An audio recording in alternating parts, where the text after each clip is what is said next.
10-10 और 12-12 साल की लड़कियां मोबाइल इस्तेमाल कर रही हैं। अब तो ऑनलाइन पढ़ाई के नाम पर बड़ी आसानी से उनके माँ बाप भी दे देते हैं। मोबाइल का इस्तेमाल वो इतना सीख गई हैं कि उनको जो जियो की तरफ से और एयरटेल की तरफ से मिलने वाली 1 GB 1.5 GB उनको पूरे दिन इस्तेमाल करना है। फिर रात की तारीकी और अंधेरे में माँ बाप जब सो जाते हैं तब आपकी बेटी पढ़ने के बहाने अलग रूम में जाती है और फिर वो क्या क्या देखा जा रहा है वो सब बताने की जरूरत नहीं है। मेरे भाइयों, ये सब कुछ इसी मोबाइल की देन है। इसी ने जिनाकारी के सारे असबाब और रास्ते खोल दिए जो आज हमने अपनी बेटियों के हाथ में दे रखा है। यहाँ सुन सब रहे हैं, लेकिन किसी एक की मजाल ऐसी नहीं कि सुनने के बाद जाए और अपनी बेटियों के हाथ से मोबाइल छीने कि मेरी बेटी तुम्हें मोबाइल की क्या जरूरत है, तुम तो मेरे घर की जीनत हो, तुम तो मेरे जिगर का टुकड़ा हो, तुम किसी अपनी सहेली से बात करना है तो मेरे मोबाइल से बात कर लो, लेकिन मेरी बेटी तुम मोबाइल क्यों रखोगी, तुम मोबाइल क्यों चलाओगी। आज किसी बाप के अंदर इतनी हिम्मत नहीं जो अपनी बेटी से ये कह सके। अल्लाह के रसूल ने भविष्य की बातें बता दी और यहां तक बता दिया, निसाउन कासियातुन आरियातुन मुमीलातुन व माइलात। ओ लोगों, एक ऐसा जमाना आ जाएगा तुम अपनी आंखों से देखोगे औरतें लड़कियों को कि तुम देखोगे कि वो कपड़े तो पहने हुए होंगी, उनके जिस्मों पर कपड़े तो होंगे आरियात, लेकिन कपड़ा पहनने के बावजूद भी वो नंगी होंगी, कपड़ा पहनने के बावजूद भी बोरियां होंगी, कपड़ा पहनने के बावजूद उनके जिस्म नुमाया होंगे। आज कपड़ों की फिटिंग देख लो, इतने टाइट कपड़े कि कपड़ा सुन लो, मेरी बहनों सुन लो, मेरी माओ सुन लो और मेरी कौम की बेटियों फिर सुन लो, जो लड़की इतना टाइट शलवार कमीजी क्यों ना पहने, साड़ी क्यों ना पहने, इतने टाइट कपड़े पहन ले कि कपड़ा पहनने के बाद उस औरत या उस लड़की के जिस्म का फिगर दिखाई दे रहा हो, उसकी बाहें दिखाई दे रही हो, उसके शरीर का उसके जिस्म का फिगर दिखाई दे रहा हो कि ये इतने सेंटीमीटर होगा, ये इतने इंच होगा, ये सारी चीजें अगर नुमाया हो रही हो तो वो जिस्म चाहे कितना ढका हुआ हो, ये नंगे में शुमार है, ये उरिया में शुमार है, ये बरहनापन में शुमार है। अल्लाह के नबी ने ऐसी औरतों के लिए कहा है, आरियात कासियात, कपड़े तो पहने हुए होंगी, आरियात लेकिन नंगी कहलाई जाएंगी। दुनिया फैशन परस्त कहे, आज की मीडिया फैशन कहे, तुम उसको ये कहो कि आजकल का फैशन है, लेकिन मुहम्मदुर रसूलुल्लाह की शरीयत में उनको नंगा कहा जाएगा। वो आरियात है, वो बरहना है, वो नंगी है।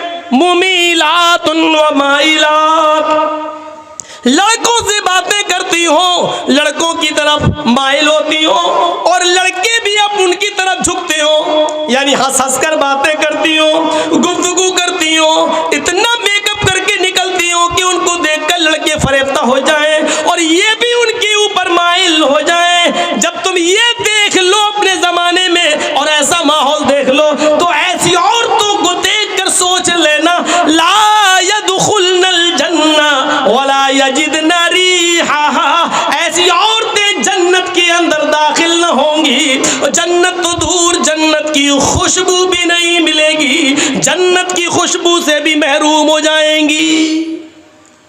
हमारे और आपके ऊपर है अपनी बेटियों को कैसे पहनाना है, कैसे कपड़े पहनाना है, क्या पढ़ाना है, कहाँ जाना है।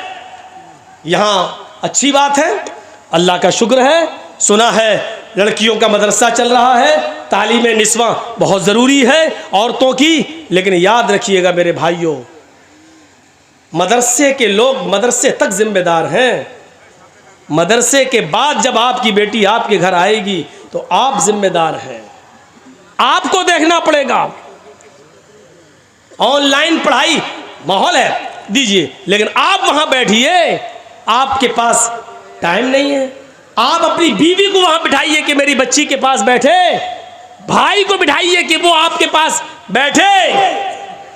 1 घंटा 2 घंटा कमरे में बंद होकर वो पढ़ रही है ऑनलाइन और 2 घंटे के बाद फिर पढ़ाई ख़त्म, फिर हाँ थोड़ा सा काम कर रही हूँ। अब क्या काम कर रही, मैं ये नहीं कह रहा हूँ बदगुमानी करिए, लेकिन ये दरवाजे हैं, दरवाजे, चोर दरवाजे, चोर।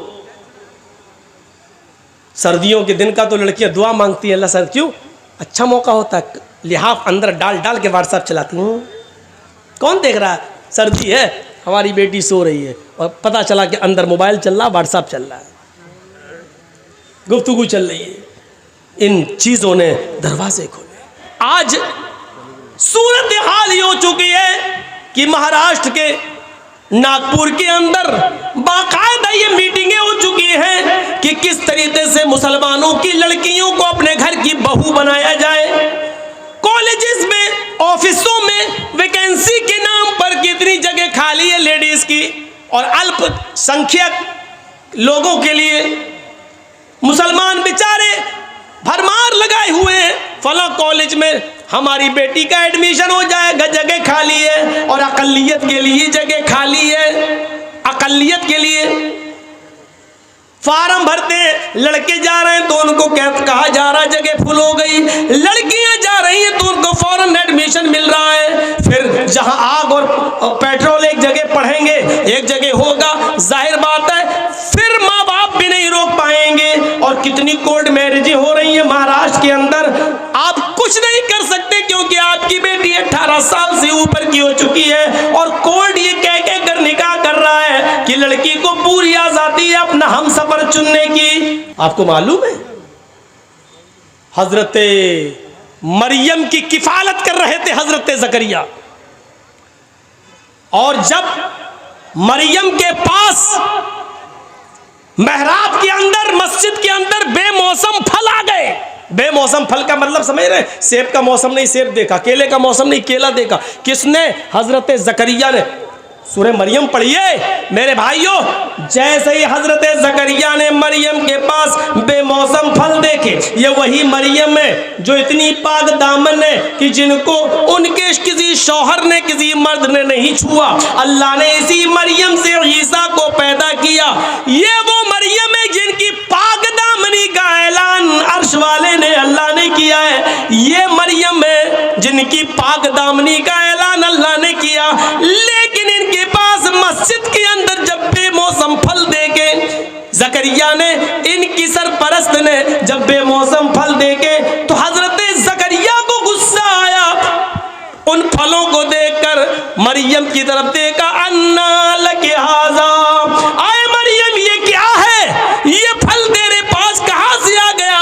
तरबूज का मौसम नहीं तरबूज देख रहा हूं, खरबूजे का मौसम नहीं खरबूजा देख रहा हूं, आम का मौसम नहीं आम देख रहा हूं, ये बेमौसम फल तेरे पास कहां से आए। आह, नेक थी, पाक दामन थी, किसी मर्द से उसने बात तक नहीं की थी, कोई उसका बॉयफ्रेंड नहीं था, इसलिए दिल की आवाज दिल से कहती है, आए जकरिया, आए मेरे सरपरस्त, आपने मुझे पाल पोस कर बड़ा किया है, मैं आपको धोखा कैसे दे सकती हूँ, ये किसी लड़के ने नहीं दिया है। यकीन कीजिए आपकी दी हुई तालीम का असर मेरे ऊपर चढ़ा रहेगा, ये किसी बॉयफ्रेंड ने नहीं दिया है। कालत हुआ मैंने चीख कर कहती है मरियम, आए मेरे सरपरस्त, ये अल्लाह की तरफ से आए हैं, ये बेमौसम फल कोई फरिश्ता लाया है, किसी लड़के का इसमें कोई हाथ नहीं। जब मरियम की क्लास ली जा सकती है,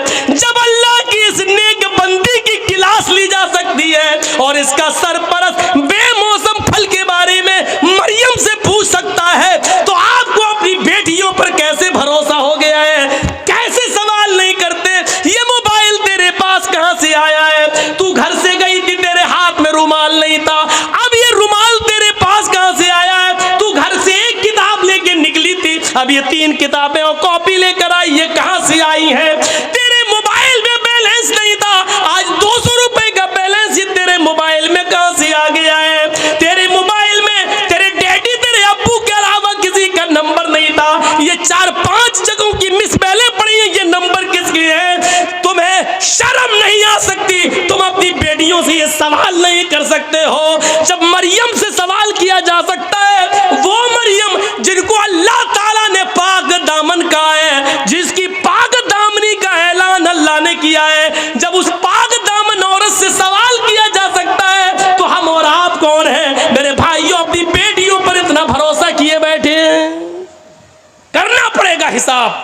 लेना पड़ेगा हमें अपनी बेटियों का हिसाब, और नहीं लेते हो तो तैयार रहो, पिलानेंगे हो चुकी हैं, हमारी बच्चियां दूसरों की बहुएं बनेंगी और गैर मुस्लिम बच्चे पैदा करेंगे।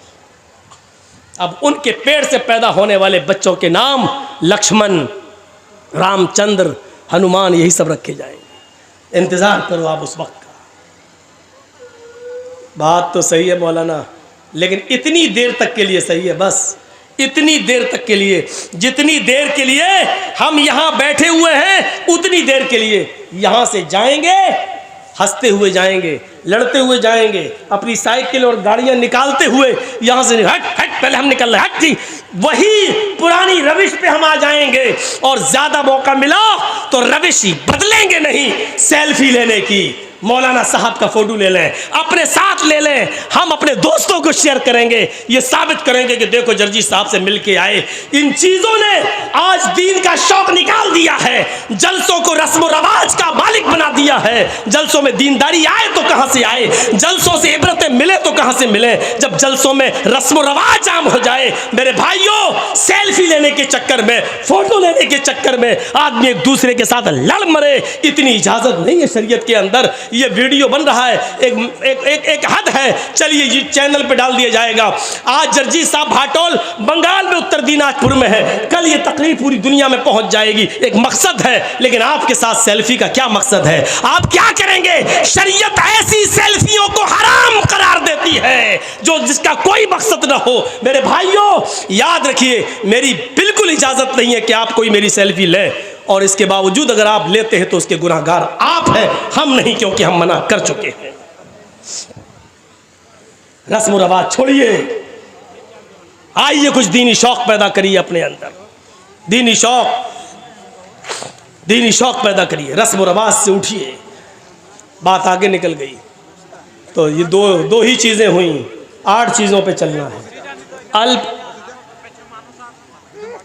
ये जो बैठे उनकी बात सही है भाई, आप लोग थोड़ा सा बैठ जाइए या इधर हो जाइए, उनको देखने दीजिए, वो भी तो बेचारे इतनी दूर से आए हैं। बैठ जाइए आप लोग, बस बैठिए, ठीक है। तो मेरे भाइयों, उसके अंदर 8 खूबियाँ पाई जाएंगी। कौन कौन सी? कम बोलेगा, दूसरी मुस्तकबिल की, फ्यूचर की बातें बताएगा, तीसरी चीज़ ज्ञानी होगा, ज्ञानी। अल्लाह के रसूल सल्लल्लाहु अलैहि वसल्लम को तो अनपढ़ कहा जाता है, उम्मी, और महाभारत कह रही है वो ज्ञानी होंगे। इसमें कोई शक नहीं कि अल्लाह के रसूल सल्लल्लाहु अलैहि वसल्लम अनपढ़ थे इस माना में कि आपको दुनिया में किसी ने पढ़ाया नहीं था, आपका कोई उस्ताद नहीं था। जब आपको ये कहा जाए कि उम्मी थे तो उसका 2 माना है। एक माना तो ये था, उसका एक माना ये है, आप उम्मी थे नहीं अनपढ़, इसका माना ये होगा कि आपको दुनिया में किसी ने पढ़ाया नहीं। लेकिन अनपढ़ का मतलब ये नहीं है, नऊज़ बिल्लाह, अनपढ़ की 2 किस्में होती हैं। एक तो ये होता है कि वो अनपढ़ है बेचारा, जानता, पढ़ा नहीं है, उसको उसके माँ बाप ने पढ़ाया नहीं, लेकिन वो जाहिल नहीं है, वो बड़ी अक्लमंदी की बातें करता है, शऊर की बातें करता है, अच्छा बिजनेस भी चला रहा है और कायदे से बैठता भी है, कायदे से बात भी करता है। तो लोग क्या कहते हैं, पढ़ा लिखा ज़रूर नहीं है लेकिन कायदे का है, तमीज़ का है। और एक अनपढ़ वो होता है जिसको उसके माँ बाप ने पढ़ाया नहीं और साथ में उसको माहौल भी गलत मिला, खड़े होकर पेशाब करता हुआ जा रहा नाली में। एक दो बच्चे, हम बताएंगे नहीं कहाँ के, ऊपर छत पे खड़े होकर देखता कोई आदमी गुजर रहा, वहीं से उन्होंने चड्डी उतारी, पेशाब कर दिया, उसके सर पे गिर रहा। हम लोगों के साथ ऐसा हो चुका है। तो एक ये होता है कि पढ़ाया नहीं माँ बाप ने, दूसरा अनपढ़ भी बनाया। अल्लाह के रसूल सल्लल्लाहु अलैहि वसल्लम इस माना में अनपढ़ थे कि दुनिया में किसी ने आपको पढ़ाया नहीं, लेकिन अल्लाह के रसूल सल्लल्लाहु अलैहि वसल्लम बहुत बड़े आलिम थे, आपसे बड़ा आलिम कोई था ही नहीं। जब ये कहा जाए कि आलिम थे तो फिर पढ़ाने वाला कौन, तो उसका माना ये होगा कि अल्लाह के रसूल सल्लल्लाहु अलैहि वसल्लम को अल्लाह ने पढ़ाया, और जिसको अल्लाह ने पढ़ाया हो उससे बड़ा कोई आलिम हो सकता है? नहीं। अनपढ़ थे, दुनिया में किसी ने नहीं पढ़ाया, लेकिन आपसे बड़ा कोई आलिम नहीं था। क्यों? क्योंकि अल्लाह ने पढ़ाया। और खुद अल्लाह ताला ने फरमाया, सूरह आला पढ़िए, सूरतुल आला पढ़िए, और देखिए क्या कहा, सनुक़रिउ का फला तंसा, सनुक़रिउ का फला तंसा। आए मोहम्मद सल्लल्लाहु अलैहि वसल्लम, हम आपको ऐसा पढ़ाएंगे कि आप भूलेंगे नहीं। क्या कहा अल्लाह ने? हम आपको ऐसा पढ़ाएंगे कि आप भूलेंगे नहीं। तो अल्लाह ने क्या कहा? हम पढ़ाएंगे। तो किसने पढ़ाया नबी को? अल्लाह ने। और इंसान को जब पढ़ाता है तो उसका पढ़ाया हुआ सबक इंसान को याद भी रहता है और भूल भी जाता है। मसलन हमें हमारे उस्ताद ने 20 साल पहले क्या पढ़ाया, आज आधा याद है, आधा याद नहीं है। हम आपको क्या पढ़ा रहे हैं अभी, और 1 घंटा, 1.5 घंटा, 2 घंटा बोलने के बाद आपसे पूछें हमने क्या पढ़ाया आपको, तो आपको बहुत सी बातें याद होंगी और बहुत सी भूल जाएंगे। बहुत सी आप बातें भूल चुके होंगे, क्योंकि इंसान को जब पढ़ाता है तो पढ़ाने वाला भी भूल जाता है, और जिसको पढ़ाया गया है वो भी बहुत सी बातें भूल जाता है। लेकिन जब अल्लाह किसी बंदे को पढ़ाता है तो अल्लाह तो भूल ही नहीं सकता, और अल्लाह का पढ़ाया हुआ बंदा भी उस सबक को कभी भुला नहीं सकता। सनुक़रिउ का फला तंसा, आए नबी हम आपको ऐसा पढ़ाएंगे कि आप भूलेंगे नहीं। अल्लाह के नबी को जब अनपढ़ कहा जाए तो इसका मतलब ये हुआ कि किसी इंसान ने नबी को नहीं पढ़ाया। लेकिन जब ये कहा जाए कि अल्लाह के नबी से बड़ा कोई आलिम नहीं, तो इसका मतलब ये है कि अल्लाह के नबी को अल्लाह ताला ने पढ़ाया, और जिसको अल्लाह पढ़ाए उससे बड़ा ज्ञानी कोई हो सकता है? नहीं। तो अल्लाह के रसूल को क्या कहा गया? तीसरी सिफत कि वो बहुत बड़े ज्ञानी होंगे। क्यों ज्ञानी होंगे? क्योंकि जिसको उसका रब पढ़ाए उससे बड़ा ज्ञान किसके पास हो सकता है? किसके पास? और आज देख लीजिए, मेडिकल साइंस भी आज मोहताज है मोहम्मद रसूलुल्लाह की तालीम की।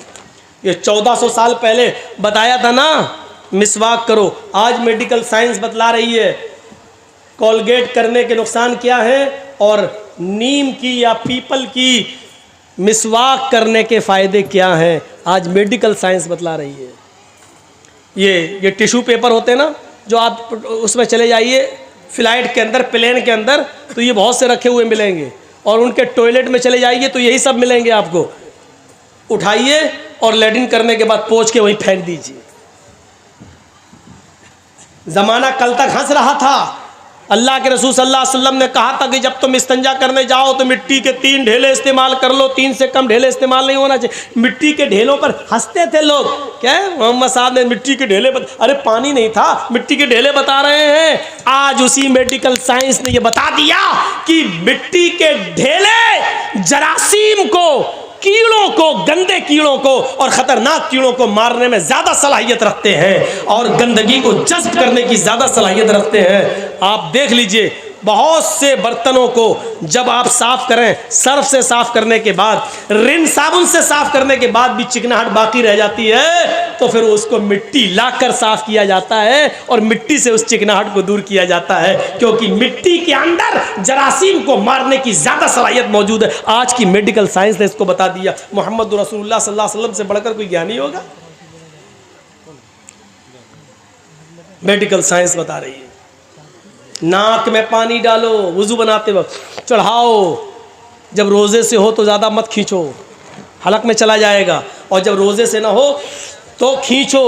आज मेडिकल साइंस बताती, बाबा रामदेव पूछो क्या, हाँ जुकाम जिसको हो गया हो, यहाँ से पानी डालो, यहाँ से निकालो, यहाँ से डालो, यहाँ से निकालो। आज बता रहे 1400 साल पहले मोहम्मद रसूलुल्लाह सल्लल्लाहु अलैहि वसल्लम ने बता दिया।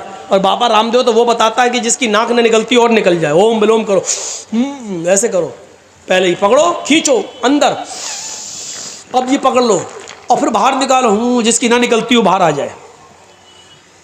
अल्लाह के रसूल ने मुस्तकिल इलाज बताया, ज्ञानी थे। तीसरी चीज हो गई, वो ज्ञानी होंगे। और चौथी चीज, शुरुतु ज्ञानी होंगे। अल्लाह के नबी ये बातें अपनी तरफ से नहीं कहेंगे, शुरुतु ज्ञानी, शुरुतु मानी सुनना, ज्ञान मानी इल्म, सुनकर इल्म, यानी अल्लाह ताला जिब्राइल को बताएगा और जिब्राइल से सुनकर मोहम्मद रसूलुल्लाह सल्लल्लाहु अलैहि वसल्लम को मालूम होगा। वही मा यंतिकु अनिल हवा इन हुवा इल्ला वह्युन यूहा, अपनी तरफ से कुछ नहीं बोलते, जो कुछ भी बोलते हैं अल्लाह की तरफ से वही आ जाने के बाद बोलते हैं। सुनकर ज्ञान होगा। अपनी तरफ से कुछ नहीं बोलेंगे। 4 चीज़ें हो गई, अब इन चारों को एक तरफ रख दो। 5वीं चीज़ पर आइए, बड़ी ज़बरदस्त है। पराक्रमी, वो बहुत बड़े बहादुर होंगे। बहादुर नबी की बहादुर उम्मत आज कहाँ है? आपने भी आंदोलन किया था ना सीए और एनआरसी पर, लेकिन देखिए मेरे भाइयों और गौर करो, बहादुर नबी कौन होंगे? बहादुर अल्लाह के नबी सल्लल्लाहु अलैहि वसल्लम इतने बहादुर कि जब अकेले थे और लोग अबू तालिब के पास आए, कहने लगे अबू तालिब पानी हद से आगे चढ़ गया है, आपका भतीजा हमारे माबूदों को बहुत बुरा भला कहता है, अब आप अपने भतीजे को मेरे हवाले कीजिए, हम उसको मारेंगे, हम उसको कत्ल करेंगे। आपकी बात समझ में नहीं आ रही उसकी, हम लोग समझा रहे फिर भी नहीं मान रहा है। मोहम्मद कहो सल्लल्लाहु अलैहि वसल्लम, आपकी भी बात नहीं मान रहा, हमारी भी बात नहीं मान रहा है। अब जहां मिलेगा हम उसको मारेंगे, नहीं तो एक मौका और दे रहा हूं, उसको समझा लो। अबू तालिब ने अपने भतीजे मोहम्मद इब्ने अब्दुल्ला को बुलाया और कहा कि बेटे, तुम्हारे बाप नहीं है, मैंने तुम्हें बेटे की तरह पाला है, अपने चचा पर इतना बोझ न डालो कि वो उठा न सके। आए मेरे भतीजे, तेरी पेशानी से, तेरे सर से अगर खून का एक कतरा गिरेगा तो तेरा चचा अबू तालिब इस दुनिया से रुखसत हो जाएगा। आए मेरे भतीजे, आज ये काफिर लोग फिर आए थे और मुझसे कह रहे थे कि आखिरी मर्तबा समझा लो, और अगर नहीं मानता है तो आप हट जाओ, जहां मिलेगा हम उसको मारेंगे।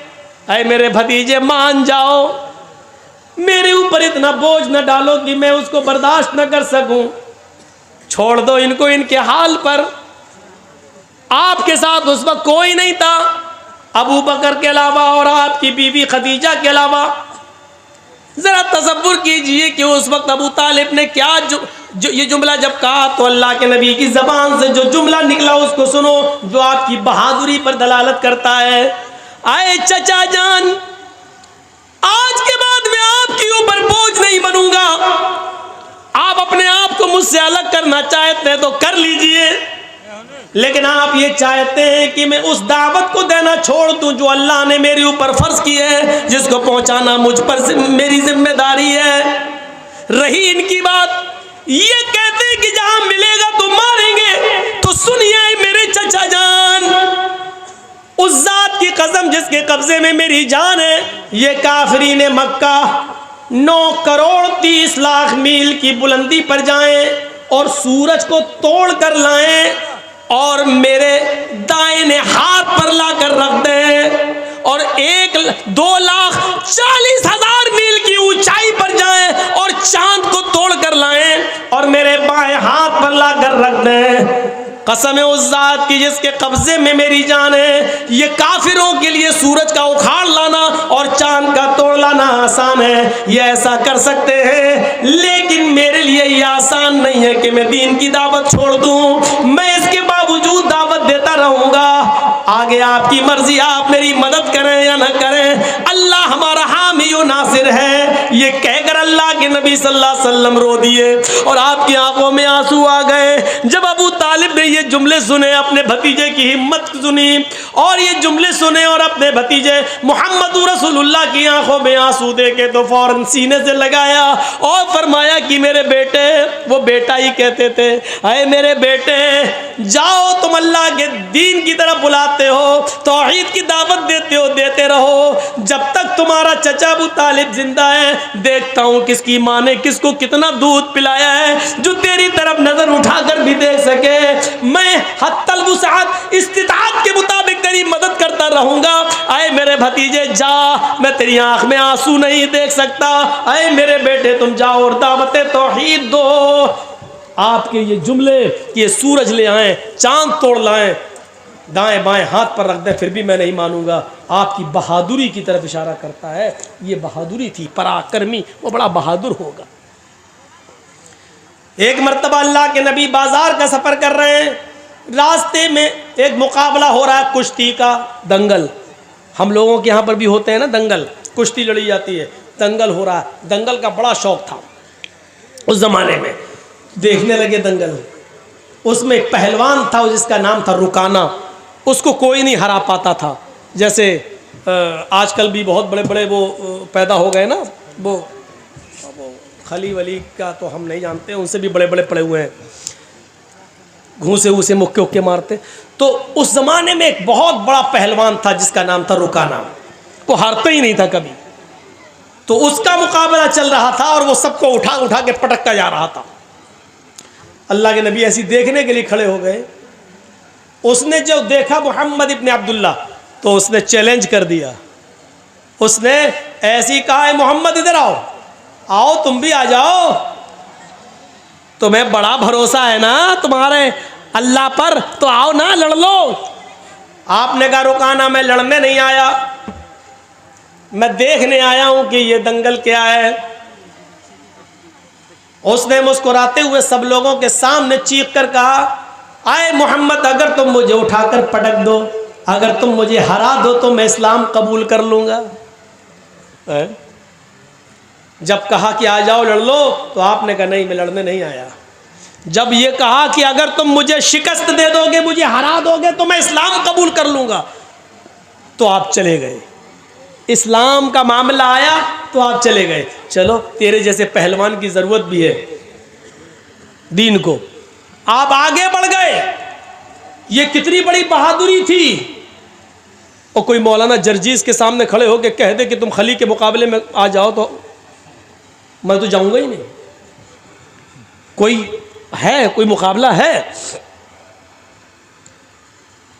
अल्लाह के रसूल चले गए,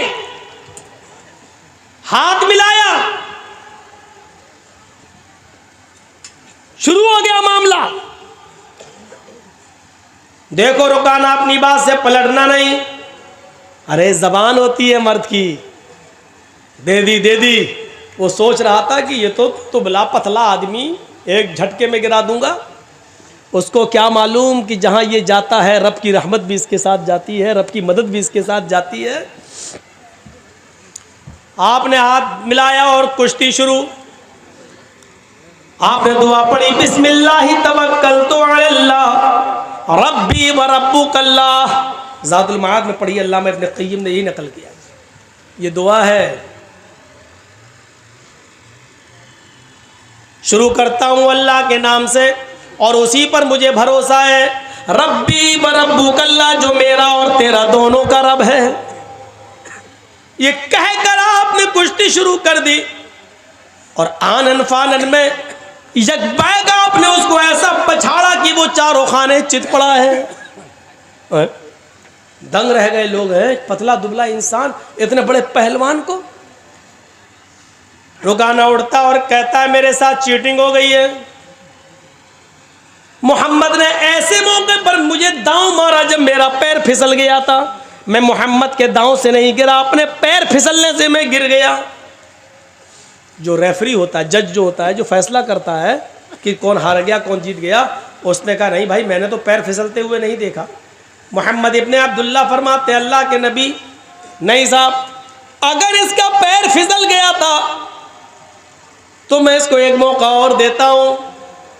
आए रुकाना, अगर तेरा पैर फिसल गया और मेरे दांव से तू शिकस्त नहीं खाया तो दोबारा तू लड़ ले। बहादुर हो तो ऐसा, इतने बड़े पहलवान से कह रहा है कि तू दोबारा लड़ ले। उसने दोबारा लड़ना शुरू किया और आपने आनन फानन एकदम उसको फिर शिकस्त दे दी, उसको गिरा दिया। फैसला होता है कि मोहम्मद इब्ने अब्दुल्ला जीत गए।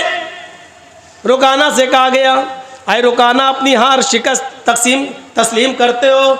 उसने कहा हाँ, हार तस्लीम करता हूं, लेकिन हकीकत यह कि मैं हारा नहीं हूं। कहा फिर क्या बात है? कहा मैं कहूंगा तो तुम गलत मानोगे। मोहम्मद इब्ने अब्दुल्ला ने मुझे ऐसे मौके पर दांव मारा कि मेरी आंख छपक गई थी और अचानक मुझे कुछ दिख नहीं रहा था।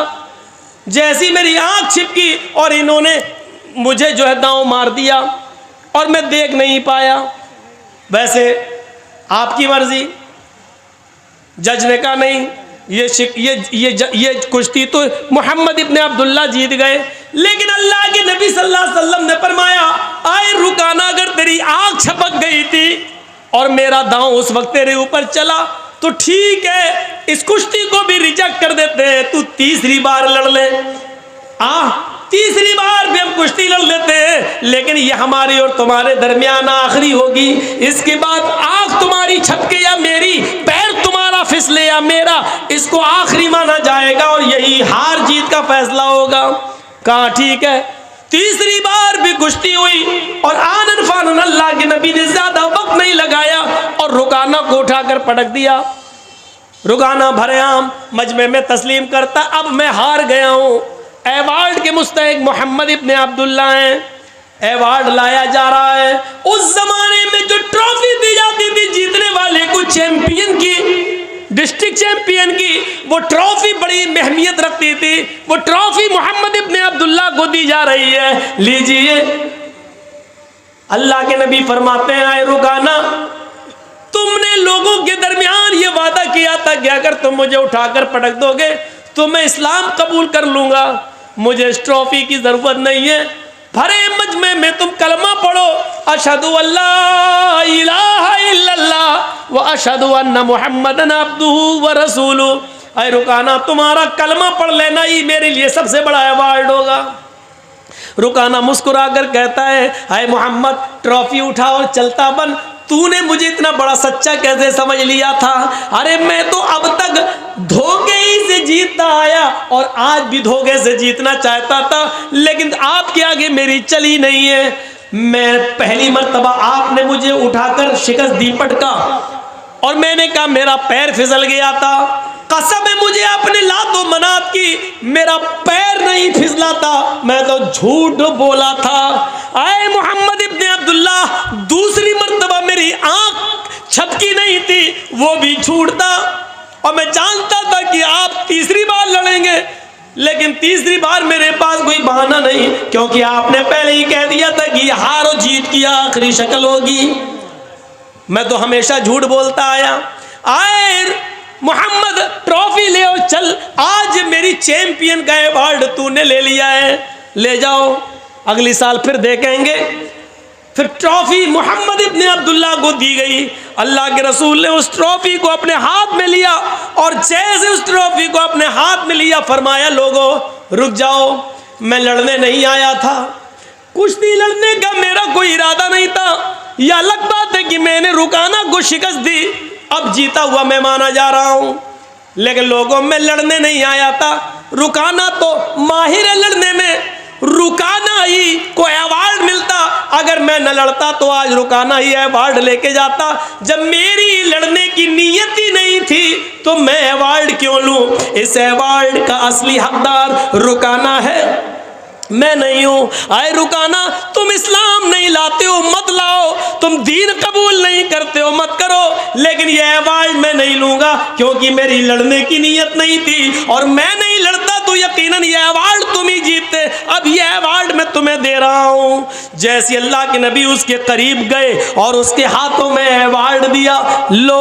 रुकाना उस अवार्ड का ही भूखा था, उसने पकड़ा और मोहम्मद इब्ने अब्दुल्ला को आज इतने करीब से देखा, अवार्ड दे रहे हैं, इतना बड़ा एजाज, इतना बड़ा अवार्ड जो बादशाह की तरफ से दिया जाए, वो अवार्ड मोहम्मद इब्ने अब्दुल्ला मुझे दे रहे हैं और कह रहे हैं मुझे इस अवार्ड की जरूरत नहीं, इसके हकदार तुम हो। रुकाना उस अवार्ड को पकड़ता है और नबी के चेहरे को देखता है। आज उसने करीब से नबी के चेहरे को देखा, चेहरा देख कर ही आइडिया लगा लिया ये चेहरा किसी झूठे का नहीं हो सकता है। मुहम्मदुर रसूलुल्लाह के चेहरे की चमक जिसको देखकर कभी जाबिर इब्ने समुरा ने कहा था, आए मोहम्मद, कभी मैं आसमान पर चमकते हुए चांद को देखता हूं और कभी आपके चेहरे को देखता हूं, तो काबे के रब की कसम मुझे ऐसा लगता है कि चांद आसमान पे जो चमक रहा है उसको हुस्न और नूर मिला है तो वो आपके चेहरे से मिला है।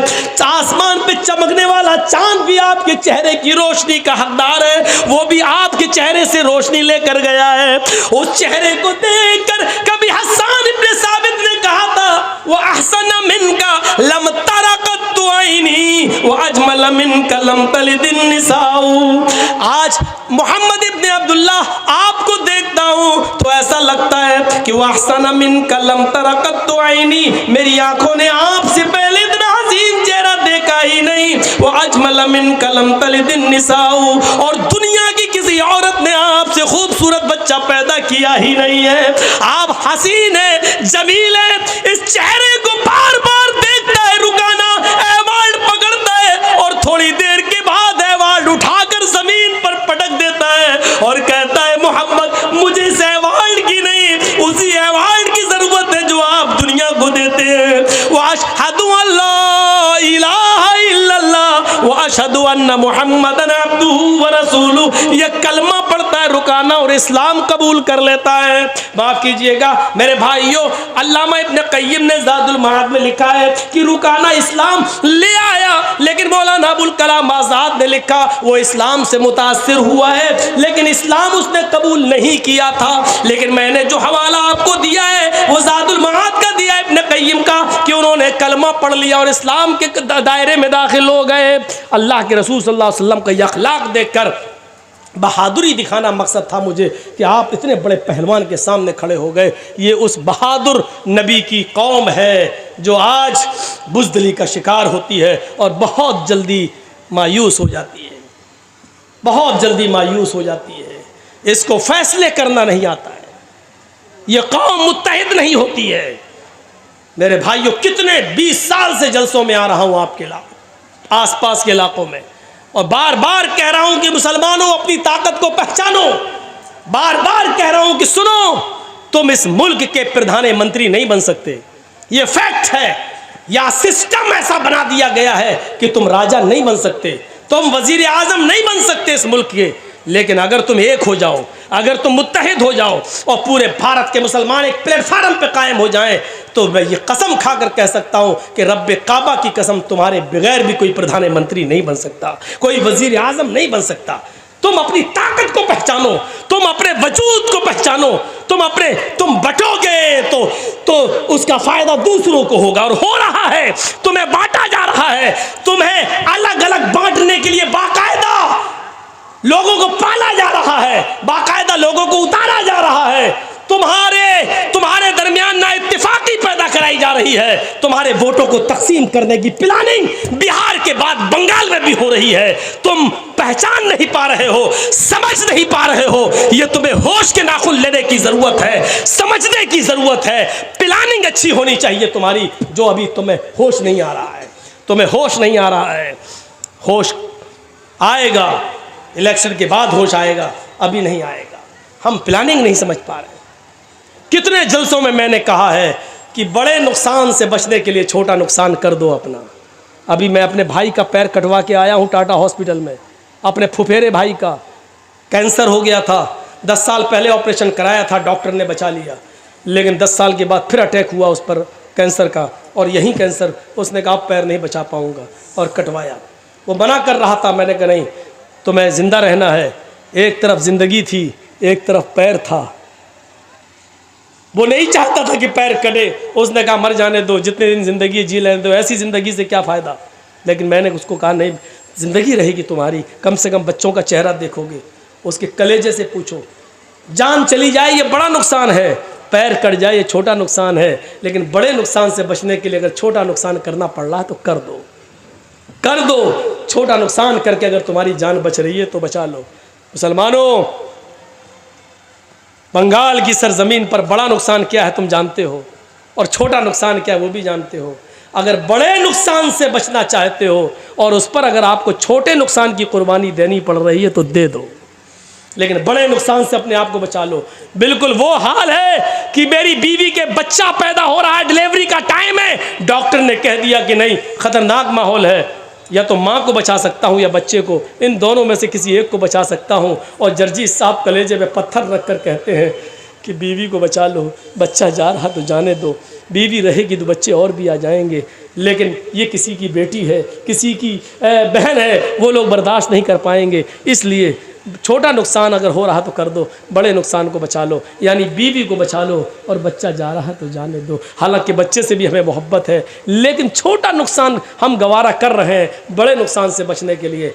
बंगाल के आने वाले चुनाव में आप भी यही तरीक़ा अपनाइए, बड़े नुकसान से बचने के लिए छोटा नुकसान करिए, तभी आपको बड़े नुकसान से निजात मिलेगी। हम किसी पार्टी का प्रचार करने नहीं आए हैं यहाँ पर, न मेरा हक है प्रचार करने का, और न कभी हम प्रचार करने के लिए किसी की तरफ से उतरे। मेरे भाइयों, एक एहसास दिला दिया मैंने, तो ये बहादुर थे मोहम्मद रसूलुल्लाह। और छठी सिफत क्या बताई गई? 5 हो गई, पराक्रमी, बहादुर होंगे, दानी। छठी सिफत वो खैरात करने वाला, दानी, दान करने वाला होगा। अल्लाह के रसूल से ज़्यादा दान करने वाला कोई नहीं था, कोई नहीं था, दान करने वाला कोई नहीं।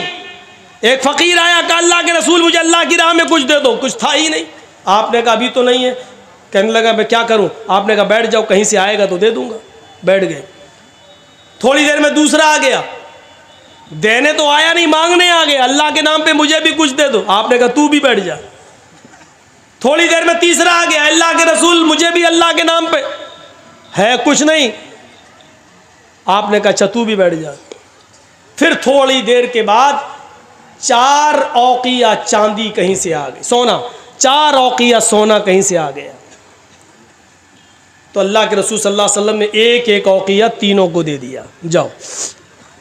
अब एक बच गया, आपने अपने पास रख लिया, ये सोचकर अभी शाम दूर है, हो सकता कोई ज़रूरतमंद आ जाए तो ये उसको दे दूंगा, क्योंकि सदक़े का माल है।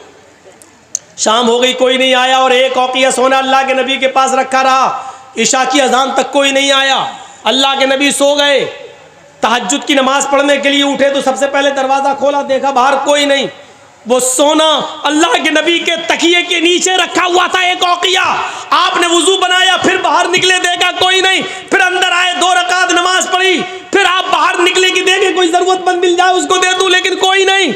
फिर आपने 2 रकात नमाज पढ़ी, फिर बाहर निकले, कोई ज़रूरतमंद दिख जाए उसको दे दूँ, लेकिन कोई नहीं। फिर आप आए, फिर 2 रकात नमाज पढ़ी, फिर ज़रूरतमंद को देखा, लेकिन कोई नहीं। हज़रत आयशा कहती है अल्लाह के रसूल मैंने आपको कभी ऐसा नहीं देखा, आप बार बार बाहर जाते हैं, फिर आते हैं, फिर नमाज पढ़ते हैं, फिर बाहर जाते हैं। आपका पेट तो ठीक है, मोशन तो नहीं हो गए हैं, या आप बार बार क्यों जा रहे हैं बाहर? आपको दस्त तो नहीं लग गए, लेटरिन तो नहीं हो रही है? अल्लाह के नबी कहते नहीं आयशा सो जाओ, तुम सो जाओ। फरमाया मैं कैसे सो जाऊं? मेरा सरताज, मेरा शौहर परेशान हो, बार बार घर से निकलता हो, बिस्तर पे आता हो, कमरे में आके नमाज पढ़ के फिर बाहर जाता हो, फिर बेचैन हो और बार बार बाहर निकल रहा हो, और मैं सो जाऊं? फरमाया आयशा, निकाला सोना, का इस एक औकिया सोने ने मेरी नींद हराम कर दी है, मुझे सोने नहीं दे रहा है, ये सदक़े का माल है, ज़रूरतमंद का हक है कि उसको पहुंचाऊं। मैं ये सोच में पड़ गया कि 4 औकिया आया था, 3 तो मैंने दे दिया, 1 बच गया। अगर आज की रात मेरा इंतकाल हो गया और 1 औकिया सोना मेरे पास रखा रहा तो मैं कल अल्लाह ताला को क्या जवाब दूंगा, उसको क्या मुंह दिखाऊंगा? इसलिए मुझे नींद नहीं आ रही है कि ज़रूरतमंद को दे दिया जाए। इतने बड़े दानी, इतने बड़े सदका और खैरात करने वाले थे मोहम्मद रसूलुल्लाह सल्लल्लाहु अलैहि वसल्लम। छठी सिफत हो गई दानी, और 7वीं है कृतज्ञ। एहसान करेंगे लेकिन जताएंगे नहीं। अल्लाह के रसूल ने जिस पर एहसान किया कभी जताया नहीं। मैंने तुम्हारे साथ ऐसा किया।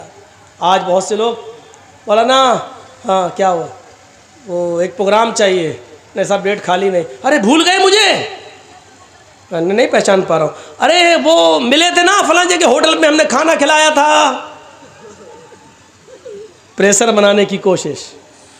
हाँ अच्छा अच्छा, वो हम स्टेशन पे आपको छोड़ने गए थे, अपनी गाड़ी पे बिठाला था। प्रेशर।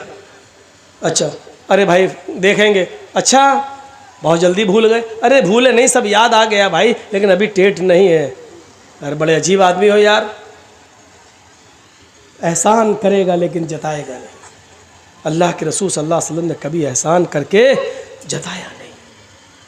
वो अब्दुल्ला इब्ने उबई इब्ने सलूल जिसने अम्मा आयशा को गाली दी, और जिसने अल्लाह जिना का इल्ज़ाम लगाया, जिसने अल्लाह के रसूल को जलील कहा, जब ये मर गया तो इसका बेटा आया, कहता अल्लाह के रसूल मेरे बाप ने जो किया किया, मैं जानता हूं कि मेरा बाप जहन्नमी है, लेकिन आज मर गया, मैं उसका बेटा हूं, क्या चाहते हो? आपके जिस्म पर जो चादर है, ये कमीज, ये चादर आप दे दीजिए। क्या करोगे? अपने बाप के कफन की जगह पर ये चादर डाल दूंगा। शायद जब तक आपका लिबास मेरे बाप के जिस्म पर रहेगा, अल्लाह ताला शायद उसके अजाब में कुछ कमी कर दे कब्र के अंदर।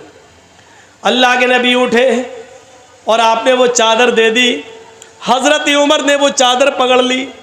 और अल्लाह के नबी, जिसने अम्मी आयशा को तोहमत लगाई हो और आपको पूरी ज़िंदगी गाली देता रहा हो, आप उसको चादर दे रहे हैं। अल्लाह के नबी की आंखों में आंसू।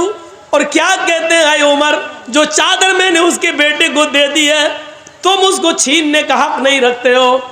अगर मेरे चादर के पहनने से, मेरे चादर के पहना देने से अगर अल्लाह इसके बाप के अज़ाब में कमी कर दे तो मेरा क्या बिगड़ जाएगा, मेरा क्या नुकसान हो जाएगा, पहना लेने दो। अब्दुल्ला इब्ने उबई का बेटा अपने बाप को अल्लाह के रसूल की चादर उड़ा देता है और इसी हाल में कब्रिस्तान की तरफ लेके जाता है। किसी ने कहा, जब तेरे बाप को नबी चादर दे सकते हैं तो तेरे बाप की जनाजे की नमाज क्यों नहीं पढ़ा सकते? कहा, अल्लाह के रसूल एक एहसान और कर दीजिए, मेरा बाप तो मर गया है, आप अगर मेरे बाप की जनाजे की नमाज पढ़ा देंगे तो आपका क्या बिगड़ जाएगा? अय अल्लाह के रसूल, शायद आपकी ज़बान से निकलने वाले दुआया कलमात से अल्लाह मेरे बाप को बख्श दे। अल्लाह के नबी आगे बढ़ जाते हैं। उमर फारूक पीछे से दामन खींचते हैं, उमर फारूक पीछे से दामन खींचते हैं। अय अल्लाह के नबी, मैं इसका जनाजा नहीं पढ़ाने दूंगा जो आपको और आपकी बीवी को गाली देता था। अल्लाह के नबी ने फरमाया, उमर पीछे से मेरे दामन को छोड़ो, अगर मेरी जनाजे की नमाज पढ़ा देने से अल्लाह ताला इसको बख्श दे या इसकी मग़फ़िरत फरमा दे या इसके बाप के गुनाह माफ़ कर दे तो मेरा क्या बिगड़ जाएगा? आप आगे खड़े हो गए, आपने अल्लाहु अकबर कहना ही चाहा, उसकी जनाजे की नमाज पढ़ाना ही चाहा। आसमान से जिब्राइल अमीन आ जाते हैं और कहते हैं, मोहम्मद इसकी जनाजे की नमाज आप नहीं पढ़ा सकते हैं। आप अपने दुश्मन को माफ कर सकते हैं, लेकिन अल्लाह अपने महबूब के दुश्मन को माफ करने के लिए तैयार नहीं है। 70 मरतबा भी अगर आप इसकी जनाजे की नमाज पढ़ेंगे और दुआए मग़फ़िरत करेंगे तब भी अल्लाह इसको नहीं बख्शेगा, इसको नहीं बख्शेगा। अल्लाह के नबी पलट गए और अब्दुल्ला इब्ने उबई के बेटे से कहते हैं, गाय अब्दुल्ला के बेटे, अभी अभी मुझे अल्लाह ने मना कर दिया है और ये भी कह दिया है 70 बार भी जनाजे की नमाज पढ़ोगे तब भी मैं नहीं बख्शूंगा। अगर मुझे मालूम हो जाए 70 के बाद पढ़ने पर अल्लाह बख्श देगा तो मैं 75 बार भी पढ़ा देता, 80 बार भी पढ़ा देता, लेकिन अल्लाह के कहने का मतलब ये है कि मैं उसको बख्शने वाला नहीं हूँ, चाहे आप पूरी ज़िंदगी उसके लिए दुआ करें। अब मेरा जनाजे की नमाज पढ़ाना बेकार है क्योंकि अल्लाह ही ने मुझे मना कर दिया है। ये एहसान आपने किया, खड़े तक हो गए, लेकिन ज़िंदगी भर कभी आपने जताया नहीं। अपने दुश्मन के साथ भी आपका ये सलूक था, आपका ये बर्ताव था। तो ये 7वीं सिफत कि वो एहसान करेंगे लेकिन जताएंगे नहीं। और 8वीं सिफत ये है, वो दयावान होगा, दया करेगा। दया पर तो हमने मिसालें आपको दे दी। अल्लाह के रसूल जानवर तक में दया करने वाले थे, जानवर तक पर, परिंदों तक पर दया करते थे। अल्लाह के रसूल सल्लल्लाहु अलैहि वसल्लम का वो वाक़या उठाओ कि आपकी बेटी ज़ैनब जो ऊँटनी पर सवार थी और हज़रत अली लेके चल रहे थे और उनके पेट में हमल था, बच्चा था ज़ैनब के पेट में, और हिबार इब्ने अस्वद ने तीर मारा ये ऊँटनी को, लेकिन तीर निशाना खा गया, खता कर गया और वो तीर हज़रत ज़ैनब के पेट में लगता है, पेट फट जाता है, ज़ैनब ऊँटनी से गिर जाती है और बच्चा ज़मीन पर गिर जाता है। इसी हाल में ज़ैनब को मदीना लाया गया और जब ज़ैनब को पता चला कि मेरे पेट का बच्चा ज़ाय हो गया, होश में आई, पता चला कि पेट का बच्चा ज़ाय हो गया, तो वो इस सदमे को बर्दाश्त नहीं कर सकी और उनका इंतकाल हो गया। अल्लाह के नबी अपनी बेटी को दफन कर रहे थे और आंखों में आंसू थे। लोगों ने पूछा, अल्लाह के नबी आपकी आंखों में आंसू? फरमाया, ये मोहब्बत के आंसू हैं जो अल्लाह ने हर बाप के दिल में बेटी की मोहब्बत डाली है। ये मेरी वो बेटी है जो मेरे राह में बहुत मारी गई, सताई गई, यहाँ तक कि मेरी बात मानकर चलती थी और आज अल्लाह की राह में इसकी जान भी चली गई।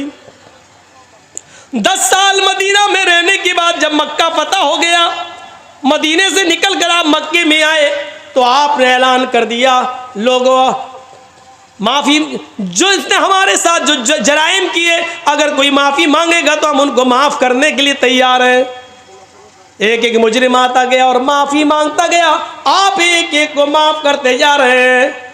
हमजा के कातिल हमजा का चचा का कलेजा चबाने वाली और पेट फाड़ने वाली और नाक कान काट के उसको धागे में डालकर उसका हार बनाकर पहनने वाली हिंदा को भी आपने माफ कर दिया और कहा हिंदा मेरे सामने मत आया कर, बस इतनी गुजारिश है, मैंने माफ कर दिया है, लेकिन मेरे सामने जब तू आती है तो मुझे मेरे चचा की लाश याद आ जाती है।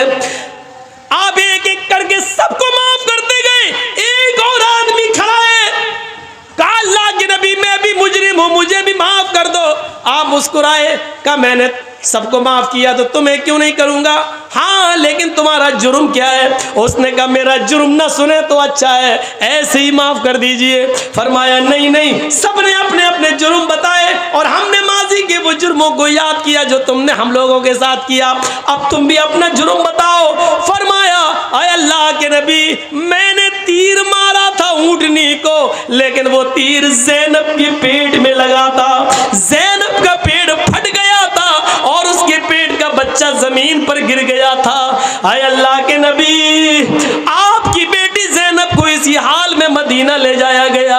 आपने कहा तुम हिबार इब्ने अस्वद हो? उसने कहा। आप बैठे थे, खड़े हो गए और आंसुओं का समंदर आंखों से बहने लगा। फरमाया हिबार आए मेरी बेटी के कातिल, आज तू मेरी आंखों के सामने आ गया है। आए हिबार मक्के की 13 साल जिंदगी और मदीने की 10 साल जिंदगी, 23 साल की जिंदगी में मुझे जितना सताया गया है, अगर वो तकलीफें तराजू के एक तरफ रख दी जाएं और जिस दिन मेरी बेटी ने मेरे हाथों में मेरी बाहों में उसने अपनी आखिरी सांस ली और उसका फटा हुआ पेट जब मैंने देखा तो आए ही बार उसे एक दिन की तकलीफ अगर तराजू के दूसरी तरफ रख दी जाए और तराजू उठाई जाए तो कसम है उस जात की जिसके कब्जे में मेरी जान है। आए ही बार 23 साल की तराजू का पलड़ा उठ जाएगा और एक दिन की वो तकलीफ का पलड़ा भारी होगा। उस दिन की एक दिन की तकलीफ 23 साल की तकलीफों पर भारी बैठेगी, लेकिन मेरी चौखट पर माफी के मांगने के लिए आने वाले हिबार जा ओ मेरी बेटी के कातिल जा, मैंने तुझे भी माफ कर दिया।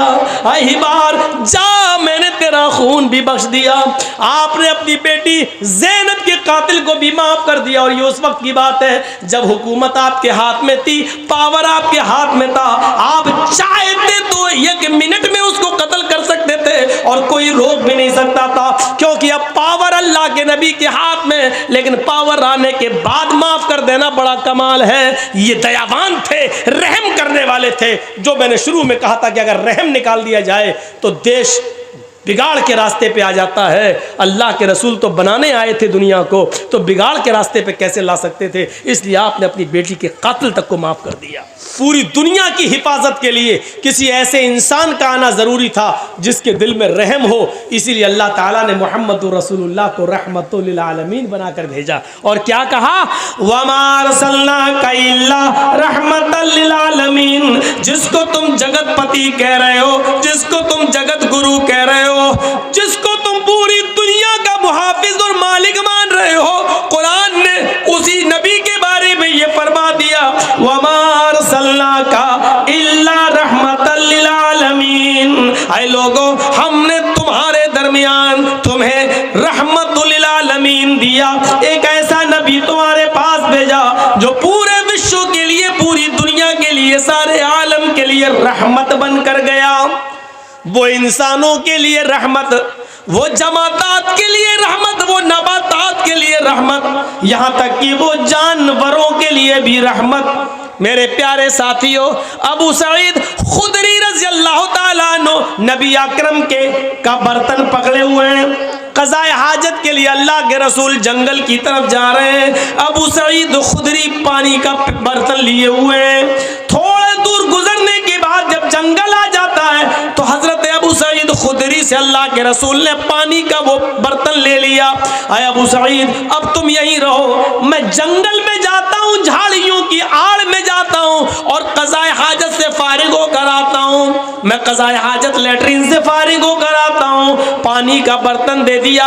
अबू सईद खुदरी वहीं बैठ गए। अबू सईद खुदरी की नजर एक पेड़ के ऊपर एक पड़ी। क्या देखते हैं, उस दरख्त के ऊपर एक नेस्ट है, एक घोंसला है, और उस घोंसले में एक चिड़िया के 2 बच्चे ची ची कर रहे हैं। अबू सईद खुदरी को वो बच्चे बड़े प्यारे नजर आए। अबू सईद खुदरी पेड़ के ऊपर चढ़ते हैं और घोंसलों से उन दोनों चिड़िया के बच्चों को ले लेते हैं। वो चिड़िया के बच्चे ची ची कर रहे हैं और उसी पेड़ के नीचे बैठ जाते हैं। थोड़ी देर के बाद इन बच्चों की माँ चिड़िया आती है। वो घोंसले में अपने बच्चों को नहीं देखती है। इन बच्चों की चीखने की, ची ची करने की आवाज चिड़िया के कानों में जाती है। चिड़िया के मुंह में जो दाना था, जो अपने बच्चे को खिलाने के लिए लाई थी, उसने चिड़िया ने मुंह खोल दिया और वो दाना नीचे की तरफ गिर गया। चिड़िया अब अबू सईद खुदरी के सर पर मुड़लाने लगी और पर मारती थी, यानी इशारा कर रही थी कि मेरे बच्चे मेरे हवाले कर दो। अबू सईद खुदरी उन बच्चों को पकड़े हुए और वो चिड़िया उनके सर पर मुड़ला रही है, गोया कि वो अपने बच्चे अपनी जबान से मांग रही है। थोड़ी देर के बाद अल्लाह के नबी क़ज़ाए हाजत से फारिग हो घर आते हैं।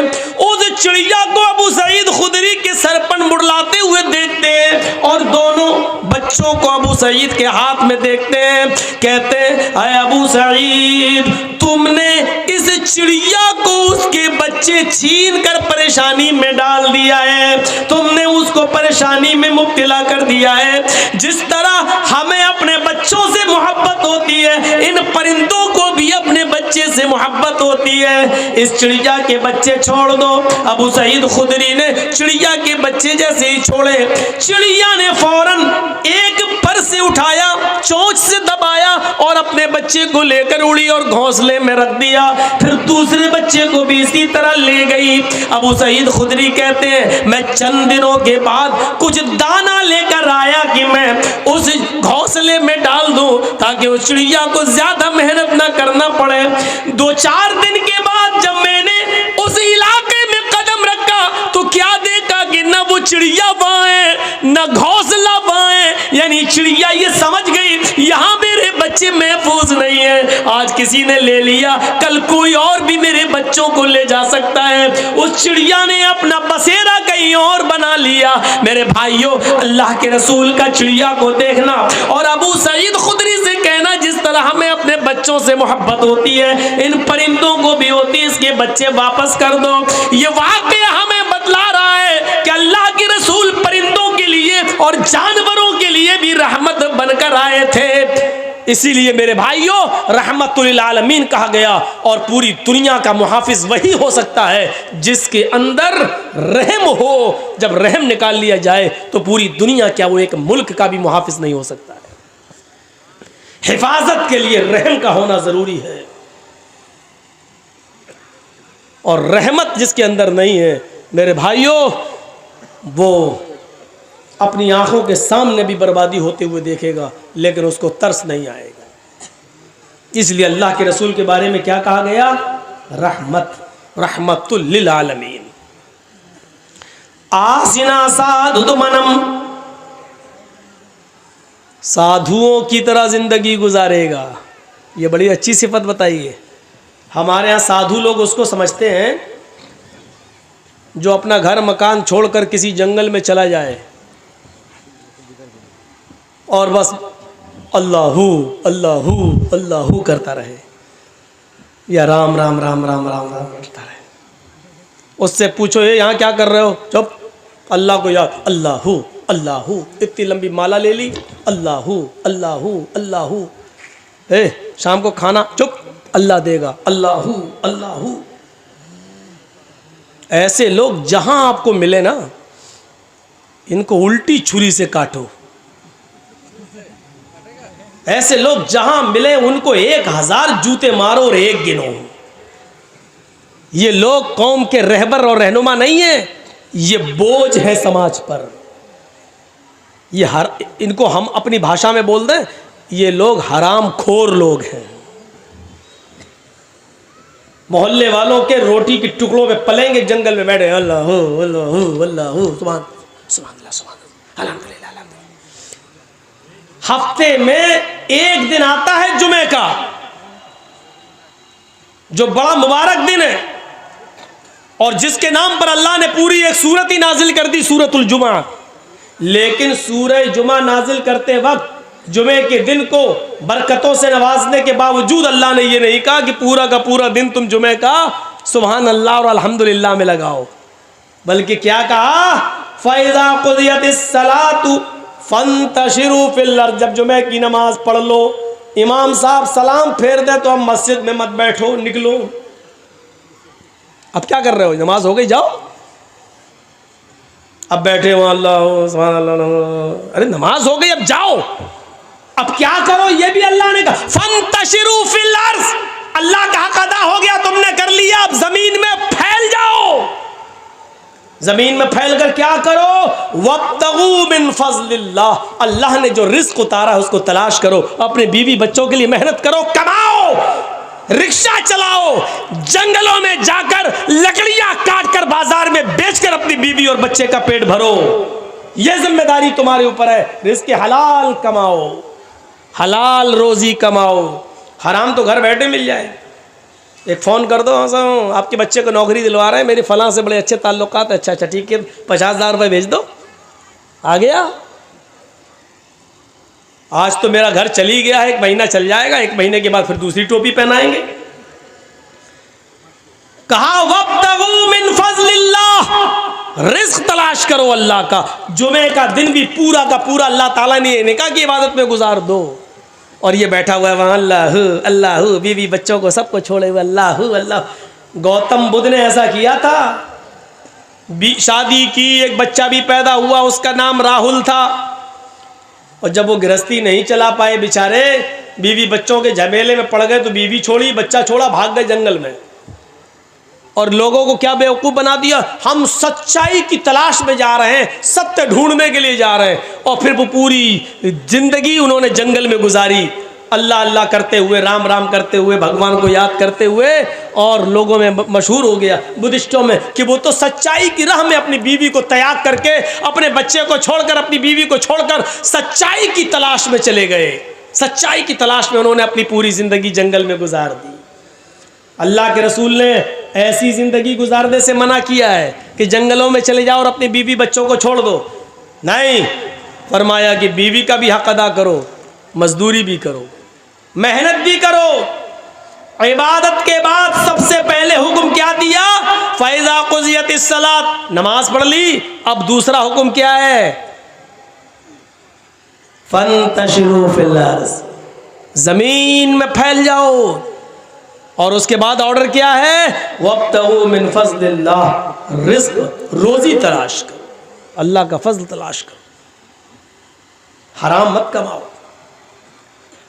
तुमने अल्लाह की इबादत कर ली, उससे मांग भी लिया, भाई दोनों सजदों के बीच में आप बैठे थे, दुआ की थी अल्लाहुम्मा ग़फ़िरली वरहमनी वहदनी वआफ़नी वरज़ुक़नी, आपने रिज़्क़ सब मांग लिया, रिज़्क़ भी मांग लिया, मग़फ़िरत भी मांग ली, रहम भी मांग लिया, आफ़ियत सेहत तंदुरुस्ती सब कुछ मांग ली, उसमें आपने रिज़्क़ भी मांग लिया। लेकिन मांगने से काम नहीं चलेगा, मांगने के बाद प्रैक्टिकल करके दिखाओ, यानी कमाओ और मेहनत भी करो, और फिर अल्लाह पर तवक्कुल करो, यानी अब आप मेहनत करो और भरोसा अल्लाह पर करो, इंशाअल्लाह हाथ पैर मार रहा हूं तो अल्लाह में देगा। दोनों चीज़ें, ये नहीं कि हमने मांग तो लिया नमाज में, वरज़ुक़नी, अल्लाह में रिज़्क़ दे, अब बैठ गए अल्लाह देगा, अल्लाह देगा, बैठ गए, क्यों, हमने मांगा तो है भी नमाज के बाद, अल्लाह से मांगा, अल्लाह देगा, अल्लाह देगा। ऐसे तो अल्लाह ने इब्राहीम अलैहिस्सलातु वस्सलाम की बीवी हाजरा के बेटे इस्माइल के लिए भी ज़मज़म का चश्मा जारी नहीं किया। हाजरा देख रही है मेरे बेटे के होंठ सूख चुके हैं, और इब्राहीम मुझे अल्लाह के भरोसे पर छोड़कर चले गए, लेकिन अल्लाह ऐसे तो नहीं देगा कि हम हाथ पे हाथ धरे बैठे रहें। कुरान पढ़िए, हदीस पढ़िए, हाजरा अपने बच्चे के पानी के लिए दौड़ती हैं, पहले भागती हुई जाती हैं, सफा पहाड़ी के ऊपर चढ़ जाती हैं, दौड़ती हुई जाती हैं, सफा पहाड़ी के ऊपर चढ़ जाती हैं, और सफा से झांक कर देखती हैं कि देखे कोई कबीला रहता हो नीचे, अगर कोई गांव है, बाशिंदे हैं, कोई रहाइश है किसी की, तो मैं नीचे चली जाऊं और अपने बच्चे के लिए थोड़ा सा पानी ले आऊं। लेकिन झांक कर देखती हैं बियाबान जंगल है। चलो वो एक और पहाड़ी है, उस पहाड़ी पर चलती हूँ, शायद उसके नीचे कोई बस्ती रहती हो। सफा से दौड़ती हो, मरवा की तरफ भागती हैं। कभी आहिस्ता चलती हैं, कभी तेज चलती हैं। मरवा पहाड़ी पर पहुंच जाती हैं, वहां से झांक कर देखती हैं, उधर भी कोई कबीला नहीं, कोई गांव नहीं, कोई बस्ती नहीं। सफा से मरवा, मरवा से सफा, सफा से मरवा, मरवा से सफा, सफा से मरवा, मरवा से सफा, फिर सफा से मरवा 7 चक्कर लगाती हैं। और 7 चक्कर लगाने के बाद थक गई, आ गई अपने बेटे के पास का, अल्लाह मेरे शौहर इब्राहिम मुझे और इस बच्चे को तेरे हिफ्ज़ व अमान में छोड़ के गए, तेरे भरोसे पर छोड़ कर गए। और मैं एक औरत हूँ, जितना दौड़ना था मैंने दौड़ ली, जितनी मेहनत करना थी मैंने कर ली अपने बच्चे के पानी के लिए। एक औरत साथ अपने मासूम और दूध पीते बच्चे को छोड़ कर कहाँ जा सकती है? आय अल्लाह मेरे बेटे के लिए पानी का इंतजाम कर दे। दिल से जो आह निकलती है वो असर रखती है, पर नहीं ताकत परवाज मगर रखती है।